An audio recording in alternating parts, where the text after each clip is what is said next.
What is going on, guys? Welcome back to the channel, and today I wanted to discuss why I think Hazard Zone needs to be a competitive, intense type of game mode in order to improve the overall experience of Battlefield 2042, even outside of that actual game mode. Obviously, as of right now, we don't really know all that much about Hazard Zone other than a few rumours that are floating around at the moment, but nothing official has been mentioned, so at times like this it is always fun to speculate about what it could be as well as what I want it to be as well. Before we get into it though, if you guys are new around here and you end up enjoying the video, then do consider subscribing and turning on those notifications so that you don't miss out on any upcoming Battlefield content. There is plenty of exciting stuff on the way, but with that being said, let's get stuck right into it. So one of, if not my biggest hope overall for Battlefield 2042 is that I hope Hazard Zone is a mostly competitive type of game mode. From everything that we've heard so far about the mode, it does seem like it will go down that path to some extent. The only real official word that we've heard about Hazard Zone so far is that it is a high stakes squad based experience, and the words high stakes do make it feel as though it will be a little bit more competitive and tense than just the regular Battlefield experience, which for the most part is a fairly casual type of game. Having a bit more of a competitive or intense type of game mode in Battlefield 2042 would be huge for the game in my opinion. When you consider all of the most viewed and talked about games in the world, the large majority of them are either battle royales, which are obviously very intense and competitive, or games like Counter-Strike and Valorant that are literally just competitive shooters, and it is pretty rare that you'll find any other,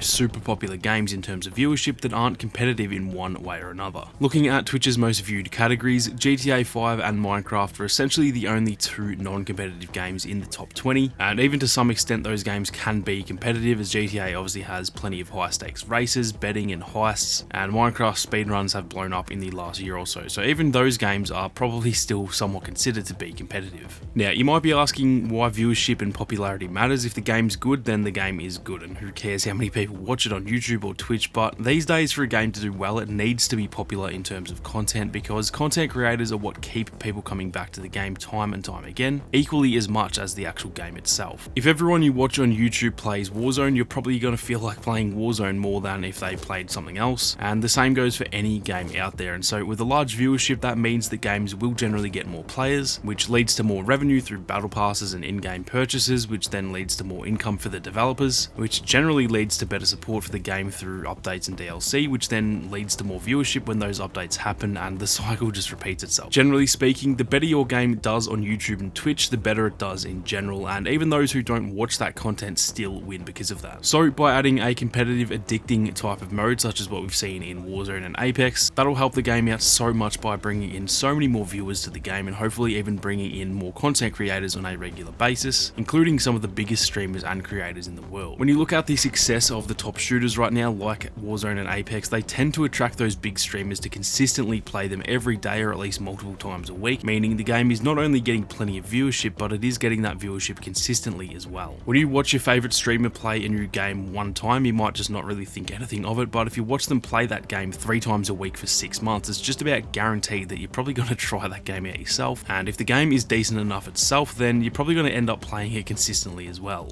When you look back at the past Battlefield games, all of them have sold pretty well really, other than maybe Battlefield 5 comparatively, but they always tend to be up towards the highest sold multiplayer games of the year. Yet other than the top guys like maybe Jack Frags, Westy and Stoddy to name a few, how many Battlefield streamers can you name that consistently pull in thousands upon thousands of concurrent viewers each day? The answer is that there's just really not many, and I'd imagine that's mostly to do with the fact that although it's a super fun game to play, it's not overly fun to watch compared to those more intense games like Warzone and Apex. You guys know me enough to know that I'm a huge fan of Battlefield, and it is by far my favorite shooter franchise, hence why I've crafted this channel around it. But if I had to sit down and watch someone stream a shooter for an hour a day, I'd actually rather watch them stream Warzone or even Apex, which I'm not even the biggest fan of in terms of watching it, over watching them stream Battlefield, because honestly it's just not very addicting to watch due to the fact that it is a rather casual sort of laid back experience. And if I do watch a Battlefield streamer, I'm watching that for their personality and their banter with the chat, not for their gameplay or competition. Now obviously that's just my opinion on what I'd prefer to watch, so the case isn't the same for everyone else obviously, but by the numbers that does seem to be the general trend, that Battlefield never really does as well on Twitch, even though it generally sells plenty of copies. And it's not even just Battlefield, the same can be said for Call of Duty. Every single year for the last decade, other than 2013 when GTA 5 launched and 2018 when Red Dead Redemption 2 launched, Call of Duty has been the highest selling game every single year. Yet right now as I'm recording this, Black Ops Cold War, the most recent game, is the 52nd most viewed game on Twitch. And just for a little bit of context, there are actually more people viewing the crossword category. Now, obviously, Call of Duty does very well in terms of sales, like I said, despite that terrible viewership, so that almost contradicts my point in a way, but when you account for Warzone, which is currently the second most viewed game as I'm recording this, then technically Call of Duty is still one of the most viewed games on Twitch, yet Battlefield doesn't have that same type of popularity because Battlefield 5 is down with Black Ops Cold War without a Battle Royale mode holding it up near the top. Simply put, Battlefield, and really just any casual shooter for that matter, just aren't that fun to watch compared to a lot of the other games out there, mostly because of that casual aspect to it. There's nothing at stake when you're watching someone. You're not watching to see if they can manage to win that game, you're not watching to see if they can drop a kill record, because simply put, none of that matters in Battlefield, so you're only watching for the creator themselves. If DICE can manage to scratch that competitive itch and give us a game mode that's addicting to play but also addicting to watch, like Warzone, Apex or Fortnite for so many people, that's going to give the game such a huge boost to the player base as well as the player retention, and obviously that just means more income for them, more support and content for the game, and therefore more of an enjoyable experience for us the players. We are meant to be hearing about Hazard Zone before the launch of the game, or at least by the end of the year as far as I know, and so I'm definitely very excited to hear more about it and whether it will end up being that mode that I'm talking about with a much more intense competitive nature to it, and if it is, I think it will do amazing things for the game overall. Let me know what you guys think down in the comments though, whether you agree or disagree with me, and also what you hope the mode actually is, as I have a video going up on that in the coming weeks as well. If you enjoyed the video, then be sure to leave a like down below, and if you are new, then consider subscribing to the channel with those notifications on. If you guys want to support the content that I make here on YouTube, then do consider becoming a channel member. But with that being said, thank you all very much for watching. You guys have a great day, and I'll see you all out there on the battlefield.